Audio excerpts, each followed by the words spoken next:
God for giving me this opportunity. And then I want to thank all the pastors, all the leaders in Ghar Ghar Prarthana, this podium, and I want to thank all of you. मैं परमेश्वर का सबसे पहले धन्यवाद करता हूं और सारे पास्टर्स का और जितने भी लोग यहाँ पर उपस्थित हैं उन सबका कि ये जो हर घर गिरजाघर प्रोग्राम चल रहा है उसमें आज ये मौका मिला है मुझे कि मैं परमेश्वर का वचन बांट सकूं. And it gives a pleasure and a privilege to be with you all after a long time. और ये बहुत एक बड़ी अच्छी अनुभूति है जो कि मुझे बहुत लंबे समय के बाद मिली कि मैं आज सब आपके साथ हूं. Hallelujah, praise the Lord. God is good. Hallelujah, परमेश्वर भला है, परमेश्वर अच्छा है. We would just turn to please turn with me to Job chapter 1 and we will see what God is talking to us. हम अय्यूब का पहला अध्याय निकालेंगे और हम देखेंगे कि परमेश्वर आज हमसे क्या बातचीत करना चाहता है. It says in Job chapter 1 and verse first, it says there was a man in the land of Uz whose name was Job, and that man was perfect and upright and one that feared God and eschewed evil. इसका पहला अध्याय उसकी पहली आयत में लिखा है, उस देश में अय्यूब नाम का एक पुरुष रहता था, वो खरा और सीधा था और परमेश्वर का भय मानता और बुराई से दूर रहता था. Hallelujah. So it talks, so this particular verse talks about a perfect and an upright man whose name was Job. ये वर्ष जो है उस पुरुष के बारे में बात करती है जो कि बिल्कुल सीधा था और धार्मिक था. Hallelujah. But I was just wondering, if he was an upright and a perfect man, why would God allow a test and trials in his life? पर मुझे ये समझ में नहीं आ रहा था कि यदि वो खरा और सीधा था तो उसके जीवन में इतनी सारी कठिनाइयां, इतनी सारी चुनौतियां क्यों आईं? It is as if a gold medalist in the university. जैसा कि आप जानते हैं कि यूनिवर्सिटी में अगर कोई स्वर्ण पदक वाला हो and he has achieved a good success in his academics, और उसको अपने शैक्षणिक योग्यता में बहुत अच्छी अचीवमेंट मिली हो, and then he is again tested, so how you feel like? अगर उसका फिर दोबारा से टेस्ट हो तो उसको कैसा अनुभव होगा? Now I was just wondering what would Job must be thinking when God allowed tests and trials in his life, because the Bible and God himself, he is testifying about Job. He says that he is a perfect and an upright man and fear God. और मैं ये सोचता हूँ कि job को कैसा लग रहा होगा जब परमेश्वर ने यह आज्ञा दी कि उसके जीवन के अंदर कठिनाइयां आए, क्योंकि परमेश्वर ने खुद कहा कि वो भला और खरा और सीधा है. Hallelujah. So all of us, we also in our lives, when we go through trials and troubles and sufferings, we also question God many times. जब हम भी अपने जीवन के अंदर विभिन्न प्रकार की परीक्षाओं से गुजरते हैं तो हम परमेश्वर से सवाल पूछते हैं. Hallelujah. So we God allows trials and sufferings in our lives to make us perfect. परमेश्वर जो है वो हमारे जीवन में कठिनाइयां और विपत्तियां जो हैं इसलिए डालता है ताकि हम स्ट्रांग होकर निकलें. Hallelujah. So the actual word used in many of the versions is blameless. The word is used blameless, not perfect, because except for the Lord there is no one perfect in the world. यहाँ पर जितने भी version है Bible के उसमें हर एक में blameless शब्द जो है वो इस्तेमाल किया गया है, परफेक्ट शब्द इस्तेमाल नहीं किया गया, क्योंकि परफेक्ट कोई नहीं है इस संसार के अंदर, परफेक्ट कोई नहीं है. But only Lord Jesus. सिर्फ यीशु मसीह. Yes, hallelujah. And we serve a perfect God. वही यीशु मसीह ही हमारा एक परफेक्ट गॉड है, पूरा and we है वो. serve a perfect God. हम अपने परफेक्ट गॉड की आराधना करते हैं। We all imperfect people, we serve the perfect God. हम सब अधूरे हैं, लेकिन Yes. हम एक पूर्ण परमेश्वर की आराधना करते हैं। Hallelujah. So when you go through, we are already late and the time is, we already wasted time. I would just fasten up the process. We see in the first chapter, we see that how God, allowed testing in his life. Say the verse 8 from 7 onwards, if you read, and the Lord said unto Satan, when comest thou? Then Satan answered Lord and said, from going to and fro in the earth, and from walking up and down in it. And the Lord said unto Satan, hast thou considered my servant Job, that there is none like him in the earth, a perfect and an upright one that feared God and escheweth evil. मैं अभी हमारा बहुत सारा समय जो है वो खत्म हो गया है, इसलिए मैं अपनी बात को जरा जल्दी जल्दी बताऊंगा जो परमेश्वर आज कहना चाहता है। 7वीं आयत को मैं पढ़ता हूँ, जहाँ लिखा है, यहोवा ने शैतान से पूछा, तू कहाँ से आता है? शैतान ने यहोवा को उत्तर दिया, पृथ्वी पर इधर उधर घूमते फिरते और डोलते डालते आया हूँ। यहोवा ने शैतान से कहा, क्या तूने मेरे दास अय्यूब पर ध्यान दिया? क्योंकि उसके तुल्य खरा और सीधा और मेरा भय मानने वाला और बुराई से दूर रहने वाला कोई मनुष्य नहीं है। So we see here that God is testifying about his servant Job.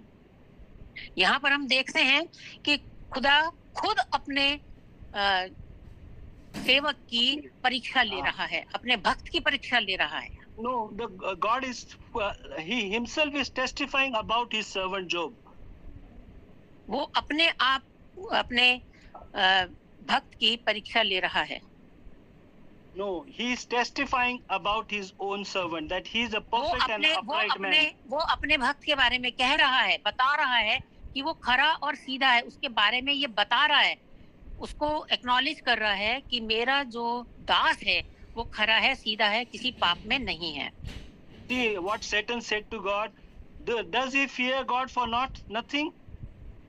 क्या वो शैतान ने फिर यहोवा को कहा कि क्या वो बिना लाभ के परमेश्वर का भय मानता है? Hallelujah. See, the devil is, he's a cunning guy. जो आपको पता है कि शैतान जो है ये एक बहुत चालाक किस्म का है।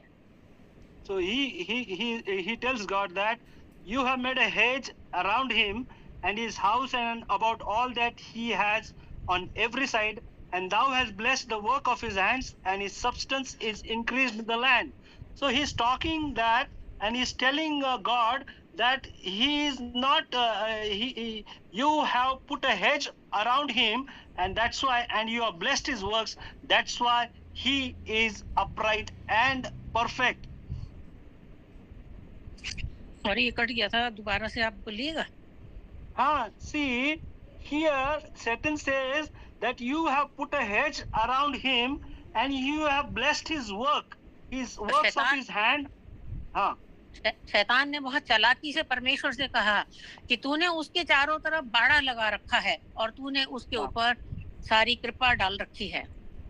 So he says, you put thy hand upon him and touch all that he has, and he will curse you.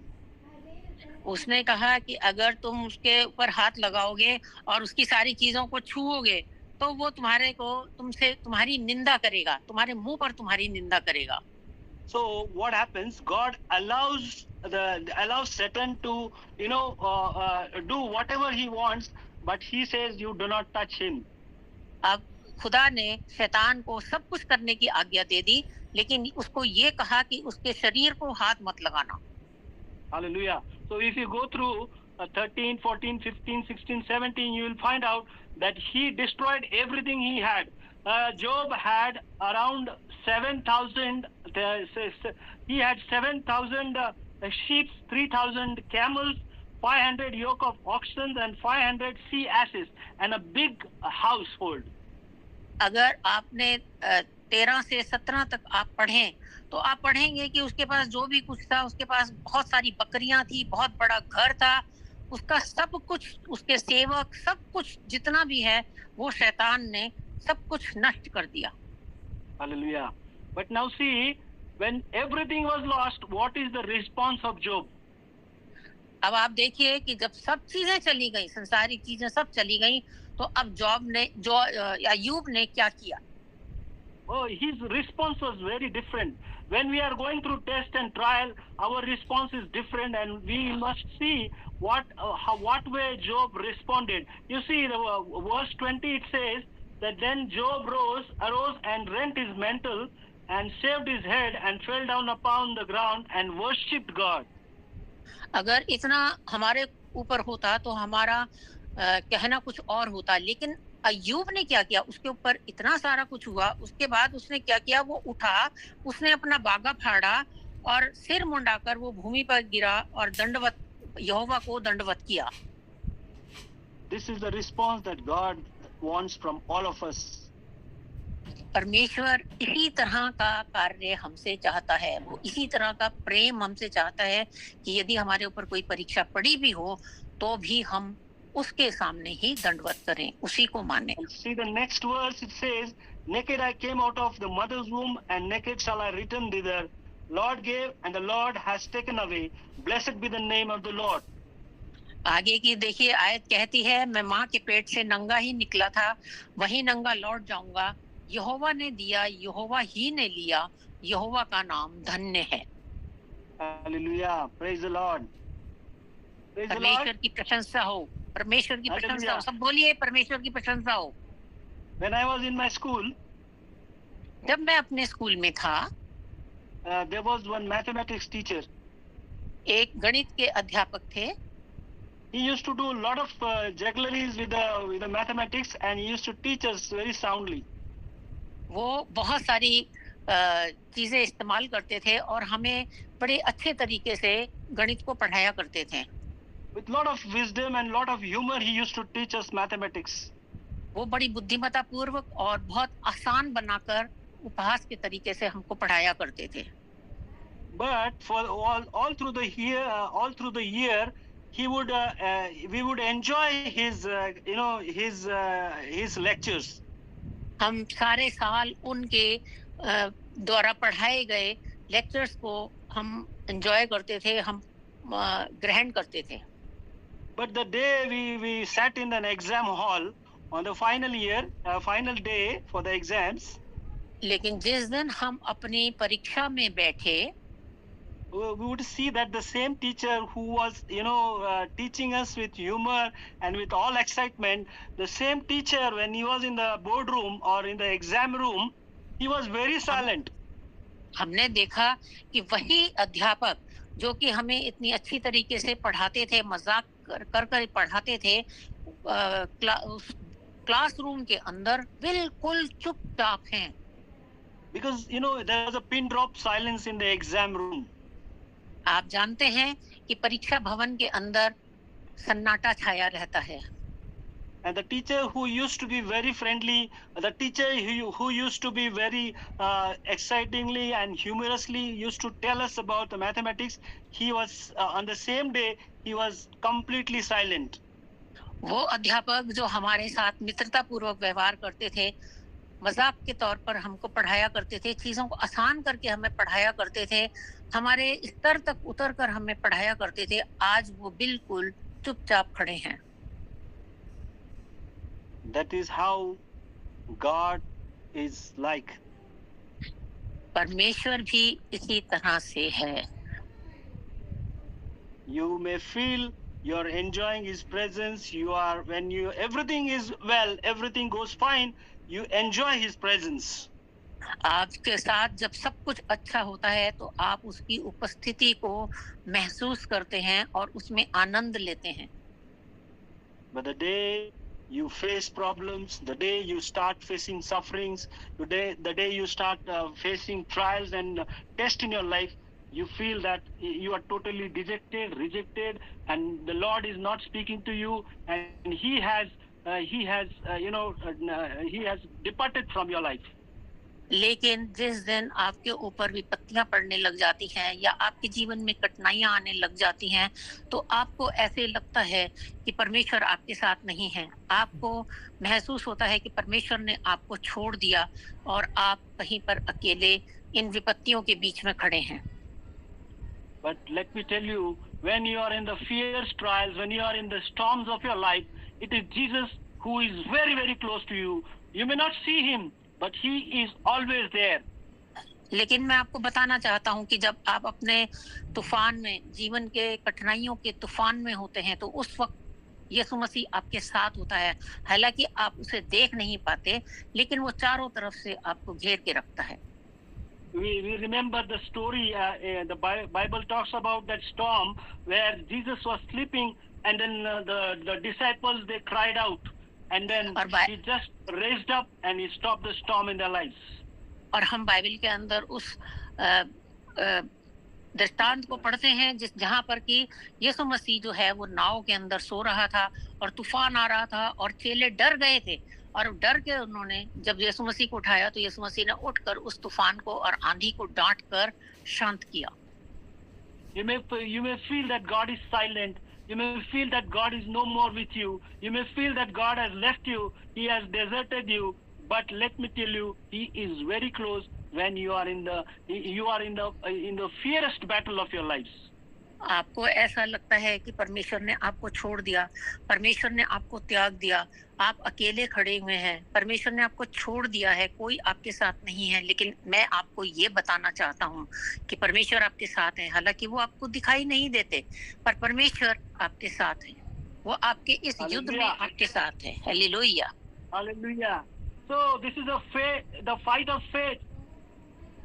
यह विश्वास की लड़ाई है। Hallelujah. Because every battle that you are going to win, every trial that you're going to win, you are going to become stronger than you were yesterday. क्योंकि हर बार हर युद्ध जीतने के बाद आप अपने विश्वास में पहले से ज्यादा मजबूत हो जाएंगे। And that is the will of God for you and me. वह यह जो है ये परमेश्वर की इच्छा है आपके लिए और मेरे लिए। God wants us to grow in the spiritual life. परमेश्वर चाहता है कि हम अपने आत्मिक जीवन में बढ़ें। And when He is by your side, everything is possible. और जब परमेश्वर हमारी ओर है तो सब कुछ हो सकता है। And David, the psalmist, very correctly says in Psalms 119 verse 17. Please turn with me to Psalms chapter 119 verse 17. 119 भजन निकालिए और उसकी 17वीं आयत। Yes. जहां पर कि इस तरीके से लिखा हुआ है, अपने दास का उपकार कर कि मैं जीवित रहूं और मैं तेरे वचन पर चलता रहूं। 119 verses 70, sister. 70, okay. Yes, 77. 119 भजन संहिता का 17वीं आयत पढ़ रही हूँ। उनका मन मोटा हो गया है, परंतु मैं तेरी व्यवस्था के कारण सुखी हूँ।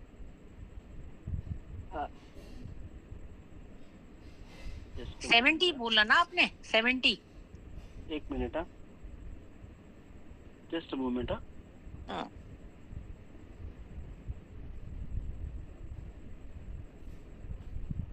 Not 70, it is 71. It says 71. It says, it is good for me that I have been afflicted, that I might learn thy statutes. मुझे जो दुख हुआ है वो मेरे लिए भला ही हुआ, जिससे मैं तेरी विधियों को सीख सकूं। Hallelujah. Praise the Lord. So, Praise the Lord. when we all go through any affliction, when we are going through any trial, it is the way of God, and we must thank the Lord that He is trying to tell us something, He is trying to teach us something. जब हम किसी भी परीक्षा में से गुजरते हैं तो ये एक बहुत अच्छी चीज है, क्योंकि हमें ये समझना चाहिए कि परमेश्वर हमें कुछ सिखाना चाहता है। Hallelujah, praise the Lord. And yes, and we must always have a thankful heart in the times of our trials and our tests. और जब हम किसी भी परीक्षा में हैं, जब हम किसी भी कठिनाई के अंदर है, जब हम किसी भी विपत्ति के अंदर हैं, तो हमारा हृदय हमेशा धन्यवादी होना चाहिए। Hallelujah. James very rightly answers for our trials and tests. We will see James chapter 1 verses 4 onward. हम याकूब का चैप्टर Yes. 1 और उसकी 4 आयत से देखेंगे. Yes. जहां पर कि लिखा हुआ है, पर धीरज को अपना काम पूरा करने दो कि तुम पूरे और सिद्ध हो जाओ और तुम में किसी बात की घटी ना रहे. आगे पढ़िए. पर यदि तुम में से किसी को बुद्धि की घटी हो तो परमेश्वर से मांगे, जो बिना उल्हाना दिए हुए सबको उदारता से देता है और उसको दी जाएगी. पर विश्वास से. Yes, hallelujah, praise the Lord. So, the test of your faith worketh patience in you. अपने विश्वास को बढ़ाने के लिए धीरज से काम करिए. Hallelujah. And let the patience have a perfect work. और अपने धीरज को एक अद्भुत तरीके से पूरी तरह से काम करने दीजिए. Hallelujah. And then you will be perfect. तब आप जो हैं पूरी तरह से सिद्ध हो जाएंगे, परफेक्ट हो जाएंगे. I don't want to use this word perfect again because there is only one who is perfect and we are on the way to become perfect. हम इस परफेक्ट वर्ड को यूज नहीं करना चाहते क्योंकि कोई भी परफेक्ट नहीं है. हाँ, हम परफेक्ट होने की राह पर चल रहे हैं. First Corinthians chapter 1 verse 13 to 10 it says, but when that which is perfect is come, then that which is in part shall be done away. बहुत अच्छी आयत है. पहला कुरिन्थियों 10:13 और उसकी 10वीं आयत, जो कि इस तरह से कहती है, परंतु जब सर्वसिद्ध आएगा तो अधूरा मिट जाएगा. Hallelujah. So everything that we know and everything we know only in part. We are perfect partly only, but when the perfect one will come, then only we become perfect. हमें जितना भी पता है, हम जितना भी करते हैं, जो भी कुछ हम करते हैं, जितना हम विश्वास रखते हैं, जितना हम धीरज रखते हैं, हम परफेक्ट नहीं हैं, हम सिद्ध नहीं हैं. पर जब हमारा सर्वसिद्ध आएगा, जो कि जीसस क्राइस्ट है, तब ये सारा अधूरापन जो है ये खत्म हो जाएगा. Only Jesus can make you perfect. सिर्फ हमारा यीशु मसीह जो है वो हमें सिद्ध बना सकता है, पूर्ण कर सकता है, परफेक्ट बना सकता है. We have seen just as Dr. Arthur Prem was sharing about the prison, we have seen so many criminals, those who have been changed and their lives been changed, and it is only because of Jesus their lives have been changed and transformed. जैसा कि अभी doctor Arthur प्रेम बता रहे थे, हम prison ministry में जाते थे, बहुत सारे कैदियों का जीवन बदला, और जीवन हमने नहीं बदला, जीवन उनका यीशु मसीह ने बदला. Nobody can change your life, nobody can change my life. It is only Lord Jesus who has the power and authority to change somebody's heart and change his life. कोई भी व्यक्ति जो है ना तो आपका जीवन बदल सकता है, ना मेरा जीवन बदल सकता है. ये सिर्फ परमेश्वर है जो कि हमारे जीवन को बदल सकता है, हमारे दिल को बदल सकता है. Paul very rightly says that he has fought a good fight. पौलुस ने कहा है कि उसने एक लंबी और अच्छी लड़ाई लड़ी है. Yeah, it says in 2 Timothy 4:7. दूसरा तिमोथी और उसका चौथा अध्याय और उसकी 7वीं आयत. Yes. जहाँ पर कि लिखा हुआ है, मैं अच्छी कुश्ती लड़ चुका हूँ, मैंने अपनी दौड़ पूरी कर ली है, मैंने विश्वास की रखवाली की है. We all know what Paul went through. हम सब जानते हैं कि पॉल ने क्या किया था. How he went through a lot of trials, persecutions. He was the best man after Jesus to talk about trials and sufferings and persecutions. यीशु मसीह के बाद सताव के बारे में सबसे ज्यादा पॉल बता सकता है कि किस तरह से सताव होता है, कैसा सताव होता है, उसके बारे में सिर्फ पॉल बता सकता है. He suffered. He went through a shipwreck also. Pardon? He went through a shipwreck also. जहाज भी डूब उनका अच्छा टूट चुका था. अच्छा, हाँ, वो अपने जहाज में जब गए थे तो वो जहाज भी टूट गया था. He was bitten by a snake also. और वो उसको सांप ने भी काटा था. He went through all trials and troubles for Jesus. और यीशु मसीह के लिए उसने बहुत सारे दुख उठाए, बहुत सारे सताव उठाए थे. And that is why he talks with authority in the New Testament.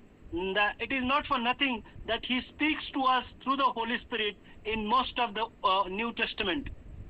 इसलिए नए नियम में पौल पवित्र आत्मा की सहायता से हमसे अधिकार से बात करते हैं. Because unless you are anointed of the Holy Spirit, unless you are anointed man of God, you cannot talk with authority. अगर आप पवित्र आत्मा आपके संग नहीं है और आपका अभिषेक पवित्र आत्मा ने नहीं किया है तो आप किसी भी तरह से अथॉरिटी के साथ, अधिकार के साथ बात नहीं कर सकते. He was a man who went through hell. वो एक ऐसा व्यक्ति है जिसको कि नरकीय चीजों से गुजरना पड़ा. He was a man who went through all these trials and troubles, but still he says, I have fought a good fight and I have finished my course. I have kept the faith. उसने बहुत सारे कष्ट उठाए, बहुत सारे उसने सताव उठाए, बहुत सारे उसको लोगों ने सताव दिए, लेकिन उसके बाद भी उसने यही कहा, ये किसके लिए? यीशु मसीह के लिए कहा कि मैं एक अच्छी कुश्ती लड़ चुका हूँ और मैंने अपनी दौड़ पूरी कर ली है. Faith is fighting. Faith is a fight like running a race. Faith जो है हमारा जो विश्वास है वो एक जैसे हम दौड़कर एक जीतते हैं, दौड़ना एक होता है जो गेम होता है दौड़ना, उसी की तरह से हमारा विश्वास है. Everyone runs but only one wins in that.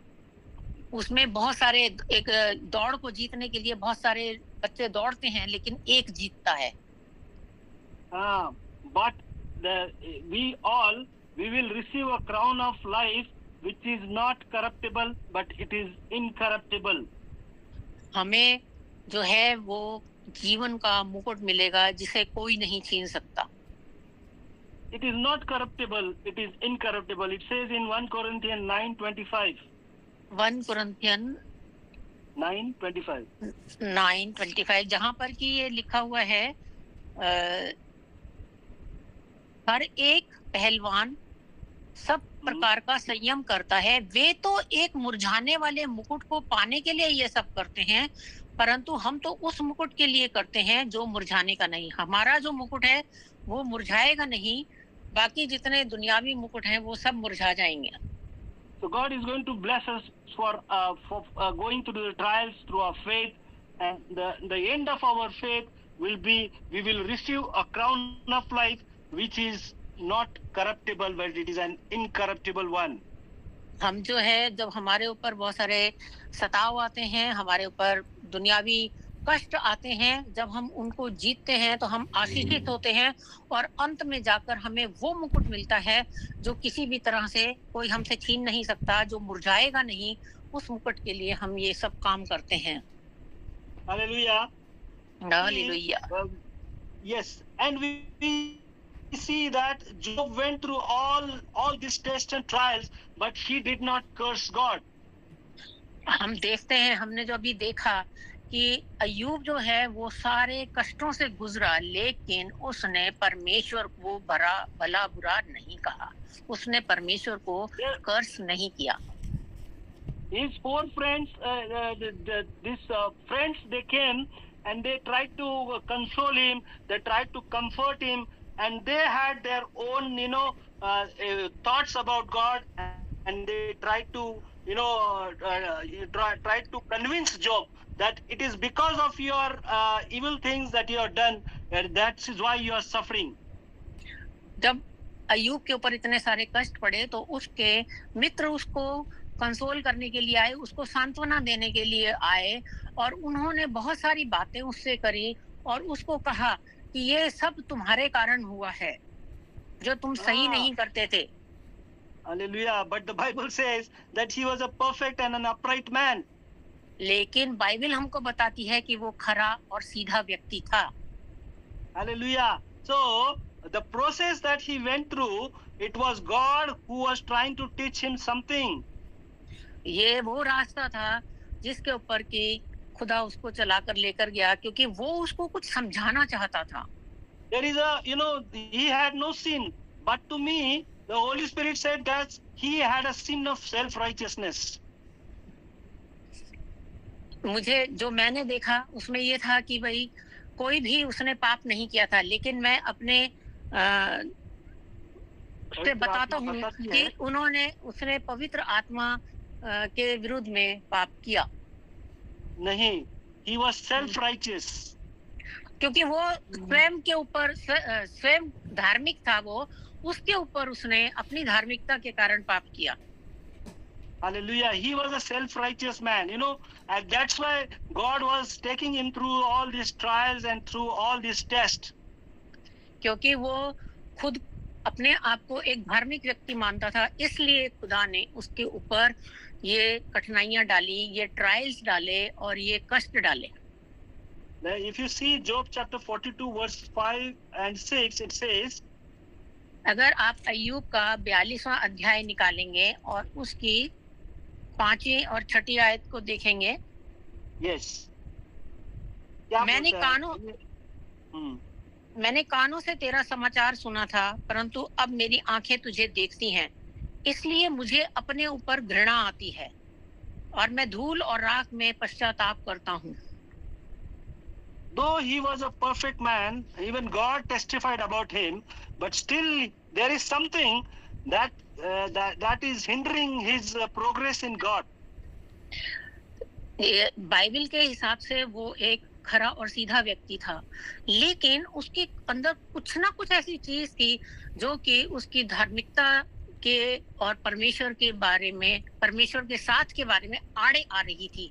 उस चीज को वो नहीं समझ पा रहा था। Hallelujah. So here he correctly says that I have heard of thee by the hearing of ear, but now my eyes see thee. Because he went through all that process and he had a contradictions and he had lot of conflicts with his friends, and then he came to understand that God is sovereign Lord.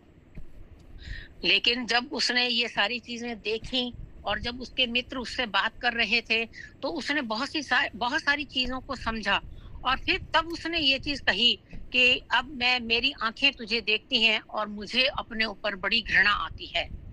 Hallelujah.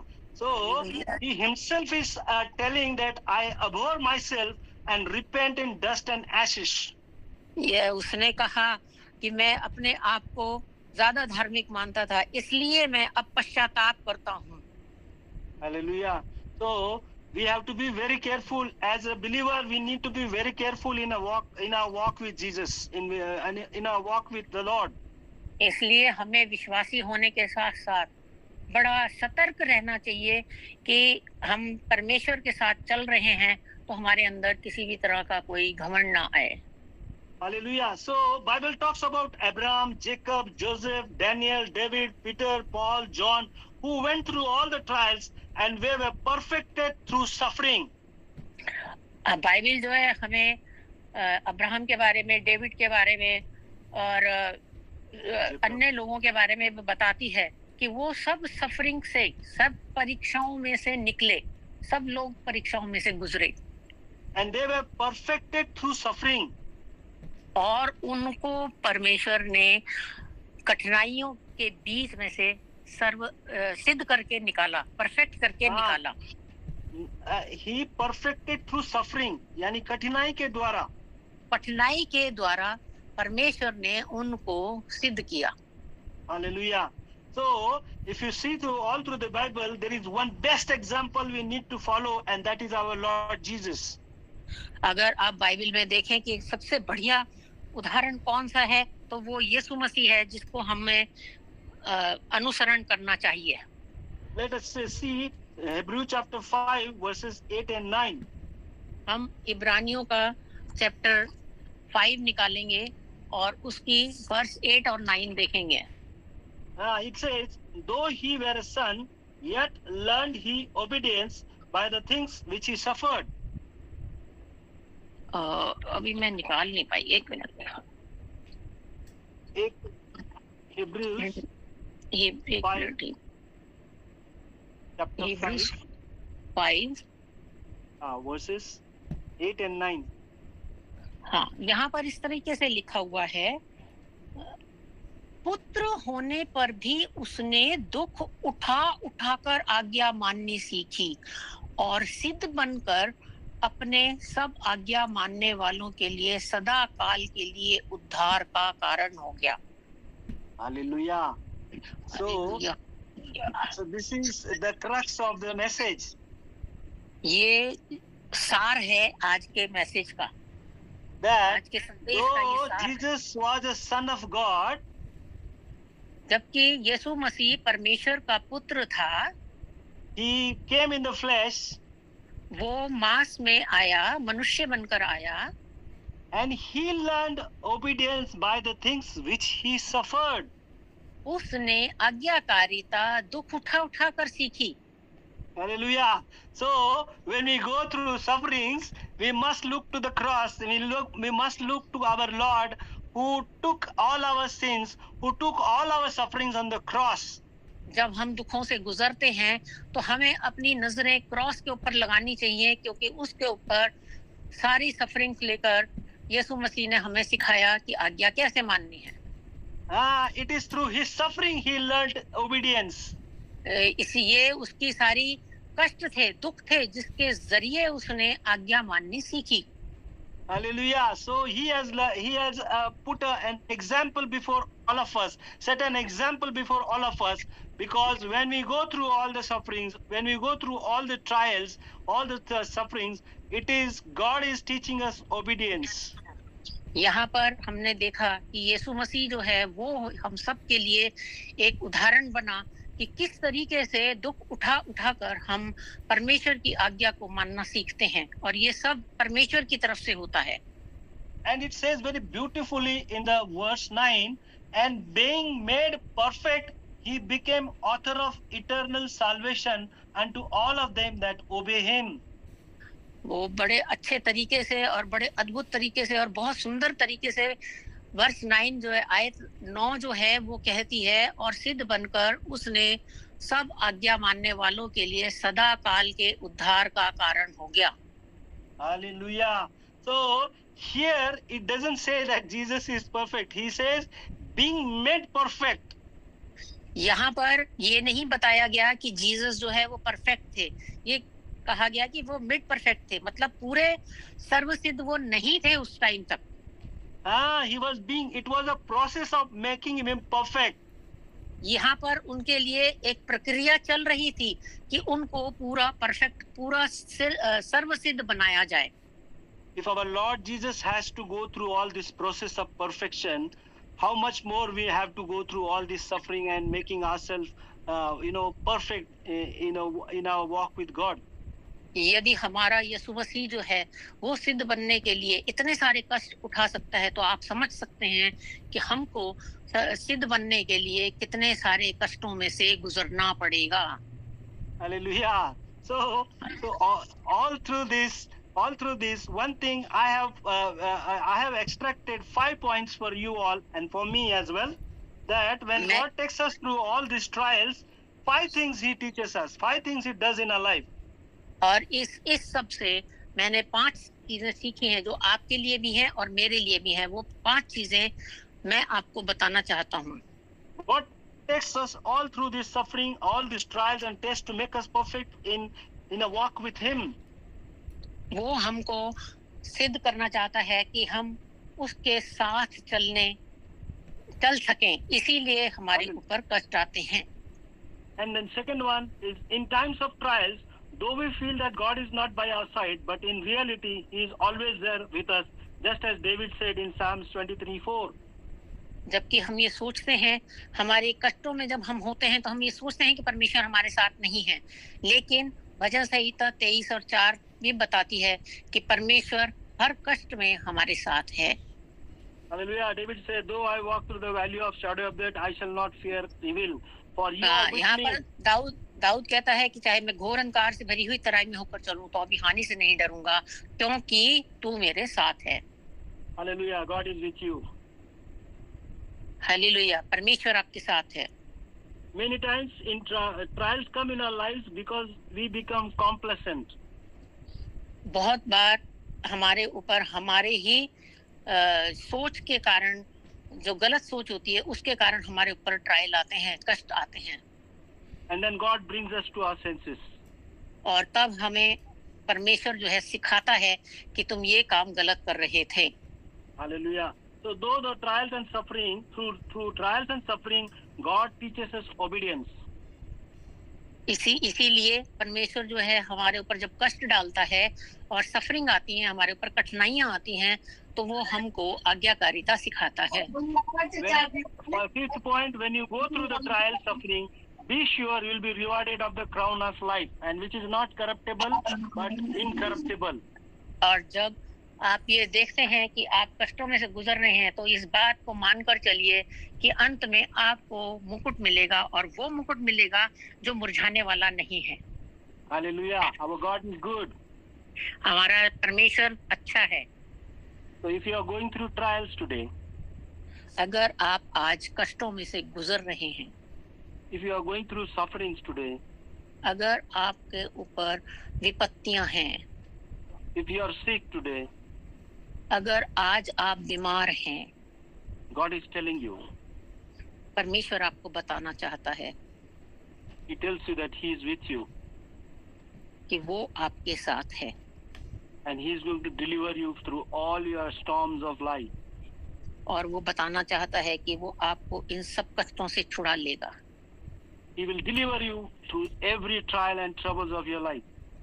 वो आपके जीवन के हर कष्ट से, हर कठिनाई में से निकाल लेगा। Hallelujah. Hallelujah. Praise the Lord. Thank you so Praise much. the Lord. धन्यवाद आप God bless सबका। you all. आप God सबको bless परमेश्वर you all. आशीषित करे। Thank you आप so सबको- much.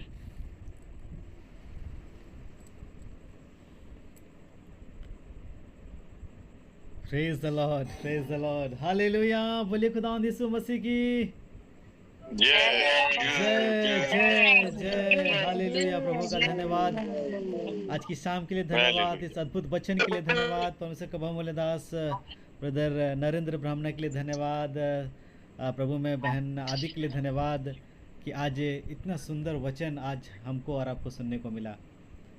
सच में मेरे खुदा के लोगों, मेरे अजीजों, मैं अक्सर एक बात को बोलता हूँ कि मोहब्बत यीशु मसीह ने हमसे इस कदर किया कि खुदा होकर भी सलीब पर अपनी जान दे दिया। रूबरू किया हमें अब्बा खुदा से, और पाक रूह से हमारी आत्मा को फिर जिला दिया।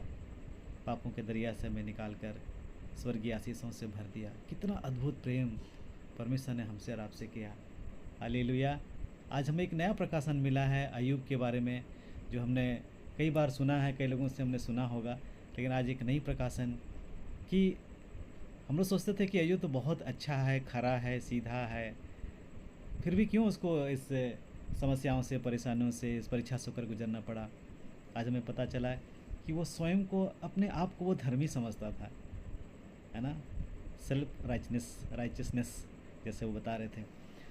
तो उसका एक प्रकाशन हमें मिला, और वास्तव में परमेश्वर बहुत अद्भुत रीति से अपने लोगों को परखता है, जांचता है, परीक्षा में पढ़ने देता है, ताकि वो समझ सके परमेश्वर के उस अद्भुत बातों को, अद्भुत चीज़ों को जो उसके प्रति परमेश्वर के जीवन में है। परमेश्वर ने उसके लिए जीवन में सोच रखा है।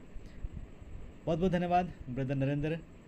हमें लग रहा था कि पता नहीं क्या टेक्निकल वजह है कि आप हमारे साथ शायद जुड़ नहीं पाएंगे, लेकिन प्रभु का धन्यवाद कि बहुत अच्छी रीति से परमेश्वर ने आज के वचन को हमारे बीच में साझा करने के लिए सारे नेटवर्क या जो भी टेक्निकल प्रॉब्लम्स हैं उनको दूर किया।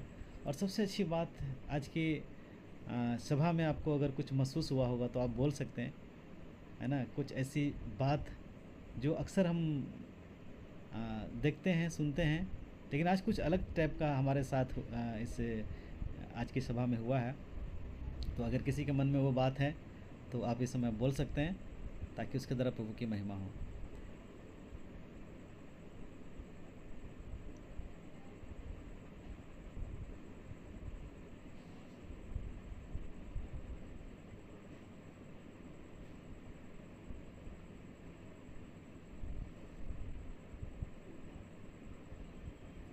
चलिए, अगर कोई नहीं बोल सकता तो मुझे जो सबसे अच्छा लगा मैं आपको बताना चाहूँगा। हालेलुया, है ना। अक्सर हम लोग देखते हैं कि हालेलुया। हम लोग के बीच में हमारे भारत से बाहर के, है ना, विश्वासी प्रभु के दासी आते हैं और उनके ट्रांसलेशन के लिए हमें इंडिया से या कहीं और से, इंडिया के अंदर में ही किसी भी स्टेट से हम लोग ट्रांसलेटर को लाते हैं, ट्रांसलेटर से संपर्क करते हैं, वो आते हैं। लेकिन आज सबसे अच्छा चीज़ क्या था कि बोलने वाला इंडियन था और ट्रांसलेशन करने वाला वो यूके में बैठा, वो भी इंडियन है लेकिन यूके से वो ट्रांसलेशन कर रहा था। ये बहुत अच्छा लगा मुझे कि अक्सर हम फॉरेनर को ट्रांसलेशन करते हैं इंडिया से, लेकिन ये पार्ट मुझे बहुत अच्छा लगा कि और बहुत अच्छे तरीके से उन्होंने ट्रांसलेशन किया और हमको हमारी भाषा में समझने के लिए, समझाने के लिए पवित्र आत्मा परमेश्वर ने इस्तेमाल किया बहुत सुंदर तरीके से। Thank you so much. आदि सिस्टर को बहुत धन्यवाद करते हैं कि उन्होंने बहुत सुंदर ट्रांसलेशन किया और बहुत अच्छा। ट्रांसलेशन करना बहुत आसान नहीं है, बहुत कठिन है। जो लोग करते हैं उन्हें पता है, और लेकिन प्रभु ने बहुत अद्भुत रीति से उन्हें इस्तेमाल किया। So thank you so much sister आदि, बहुत बहुत धन्यवाद आपको कि आपने इस काम परमेश्वर का धन्यवाद है ब्रदर, परमेश्वर का धन्यवाद हो। और ये सच में बहुत अद्भुत तरीका था जो पहले भी एक बार हुआ। मुझे अपने ऊपर कोई कॉन्फिडेंस नहीं था कि हाँ मैं ये कर सकती हूँ। मैंने दुआ करी खुदा से, खुदा आप जैसे मुझे इस्तेमाल करना चाहें वैसे इस्तेमाल करें। तो आज आपका ये मैसेज आया तो मैंने कहा निश्चित रूप से जरूर करेंगे, जैसा भी हो। अगर गलती भी होगी तो खुदा माफ करेगा। तो ये परमेश्वर ने आशीष दी है मुझे, इस आशीष के लिए उसका धन्यवाद हो। सही सही, ये परमेश्वर की योजना होती है कि वो किसको कहां से चुनकर इस्तेमाल करे, और बहुत परमेश्वर का धन्यवाद करना चाहिए हमें। और आगे भी हो सकता है कि आगे भी आपको पास्टर साहब आपको यूज करेंगे। हाँ, मोस्ट वेलकम। सच में खुदा की मर्जी होगी तो जरूर करेंगे। हाँ बिल्कुल बिल्कुल। और मैंने तो कभी कहा भी नहीं था इनको, लेकिन वो एक हो रही थी प्रेयर, जब उसमें बाय चांस ही हुआ कि भाई जो ट्रांसलेटर थे उनका कनेक्शन कट हो गया था। तो वो कहने लगे यहाँ पे कोई टीचर है जो कि ट्रांसलेट करें। तो मैंने कहा चलो मैं करके देखती। मैंने कहा कोशिश करूंगी। मैंने कहा धीरे धीरे बोलिएगा, कोशिश करूंगी। तो परमेश्वर ने, हाँ बहुत, ये परमेश्वर को महिमा मिले बस, और कुछ नहीं। हम तो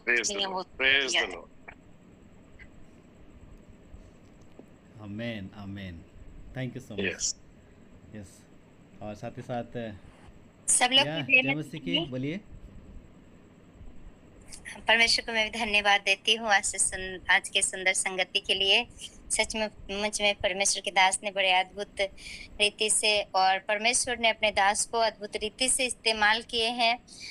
इतना सुंदर सा, सचमुच में आज पहली बार ऐसा प्रकाशन परमेश्वर ने दिया अपने दास के द्वारा कि सच में जब अय्यूब के चैप्टर को हम लोग जब पढ़ते हैं, जानते हैं उनके जीवन को, तो देखते हैं इतना जैसे परमेश्वर उनके विषय में गवाही देते हैं कि मतलब सचमुच में अय्यूब के जैसा खरा, सीधा और बुराई से दूर रहने वाला, परमेश्वर का भय मानने वाला दूसरा कोई नहीं है करके इतना सुंदर गवाही देते हुए भी उनमें कोई भी पाप नहीं पाया जाता है। इवन जब वो कष्ट में जाते हैं उस समय भी उन्होंने अपने मुंह से भी कोई पाप नहीं किया करके लिखा हुआ है। लेकिन सचमुच में परमेश्वर इतना सुंदर सा प्रकाशन को दिया कि अय्यूब के अंदर में क्या चीज जाने अनजाने में था कि वो जितना वो ऐसे करके दिखाए पास्टर जी के द्वारा परमेश्वर ने कि मतलब कैसे अपने आप को हमेशा, मतलब जिस तरह से वो परमेश्वर से बातचीत करते हैं, तो जब हम लोग पढ़ते हैं देखते हैं तो अपने आप को वो धर्मी की मैंने ऐसा किया हो तो, मैंने वैसा किया हो तो, मतलब कहीं ना कहीं अपना आप को दिखाता कि मैंने मेरी जिंदगी से कोई गलती, कोई पाप नहीं किया। सच में अपने आप को बहुत ही धर्मी समझते हैं। और हम लोग जानते परमेश्वर भी गवाही देते हैं और कोई ऐसा पाप नहीं दिखता है। लेकिन सचमुच में इतना बड़ा मतलब ऐसा प्रकाशन परमेश्वर ने आज हम लोगों को दिया कि कई बार हो सकता है कि हमारे जीवन से भी मतलब इतने हम अच्छाई करते हुए, ऐसे चलते हुए, ऐसे परमेश्वर के साथ चलना, उनका वचन को पढ़ना, मतलब प्रार्थना करना, आराधना करना, उनका वचन को फॉलो करते हुए चलना, और कहीं ना कहीं लगता है कि ओ मेरे जैसा तो मतलब धर्मी शायद नहीं है हमारे संग साथ रहने वाले, या कोई मतलब हमें जानने वाले, या परमेश्वर के जन माने मतलब कुछ भी जैसा कि अयूब के दोस्त लोग और अयूब में जब कंपेयर करते हैं तो और परमेश्वर से जो बातें करते हैं, तो ऐसे सचमुच में वो इस चीज को परमेश्वर दिखाते हैं, आज दिखाए हम लोग को कि सचमुच में कहीं ना कहीं हो सकता है कि हमारे जीवन में भी ऐसी बातें हों जो एक घमंड को दर्शाता है, जो सबसे बड़ा पाप है, क्योंकि यही पाप हम जानते हैं कि शुरू में किया गया था, जिसके कारण से इतनी बड़ी प्रॉब्लम्स आई लूसीफर के द्वारा क्या हुआ था। तो परमेश्वर ने बड़े अद्भुत रीति से इन बातों को बताए, और वो जो वचन संहिता 119 का जो 71 वचन बोले, सचमुच में वो जो कुछ भी हमारे लिए अगर हमें दुख भी मिला है तो ये हमारे लिए भलाई की बातें हैं, क्योंकि इसके द्वारा मतलब हमारे लिए भलाई है, ऐसे करके उनकी व्यवस्था को हम सीखने पाए करके। तो परमेश्वर को धन्यवाद, मतलब आज के जो सुंदर से बात को परमेश्वर ने सिखाए कि हम जितना भी परमेश्वर के साथ बनते जाते हैं, कहीं ना कहीं अगर हमारे अंदर में ये चीज आते हैं तो ये सबसे बड़ा पाप है, वो हमें क्योंकि घमंड का पाप तो पतन में लेकर के जाता है। तो परमेश्वर प्रकाशन दिए अपने दास के द्वारा कि ऐसी बातों से हम लोग बचने पाए। 71 में सच में सुंदर से लिखा है, मुझे जो दुख हुआ वो मेरे लिए भला ही हुआ है, जिससे मैं तेरी विधियों को सीख सकूं। सचमुच में परमेश्वर का धन्यवाद हो कि अगर हम लोग के जीवन में कोई दुख तकलीफ आते हैं तो उसमें भी हमारी भलाई कि हम अपने आपको जान सके कि कहीं मेरे जीवन से कुछ ऐसा तो नहीं हो रहा है जो हमें तो नहीं लग रहा, हमें तो लग रहा है सब कुछ ठीक है, लेकिन वही हमारे लिए पाप ठहरता है। तो परमेश्वर को धन्यवाद, और परमेश्वर के दास को भी धन्यवाद, बहुत सुंदर प्रकाशन लेकर के आए परमेश्वर के दास। इस झुंड के बीच में परमेश्वर को धन्यवाद देती हूँ, सब लोग को धन्यवाद। बहुत सुंदर सा मतलब आज का मैसेज के लिए परमेश्वर को धन्यवाद, और सिस्टर जो ट्रांसलेट किए उनको भी धन्यवाद, इतना सुंदर से एक्सप्लेन किए हैं, उन्हें भी धन्यवाद। सब लोग को धन्यवाद, परमेश्वर को धन्यवाद। जय मसीह के सब लोगों को। Yes, thank you sister Mariam Joseph, बहुत बहुत धन्यवाद ये सुंदर फीडबैक के लिए, और जो आज आपने अपने जीवन में सीखा है, जो अपने पवित्र आत्मा की अगुवाई में होकर के आज के प्रकाशन को पाया है, तो बहुत आशीष थे।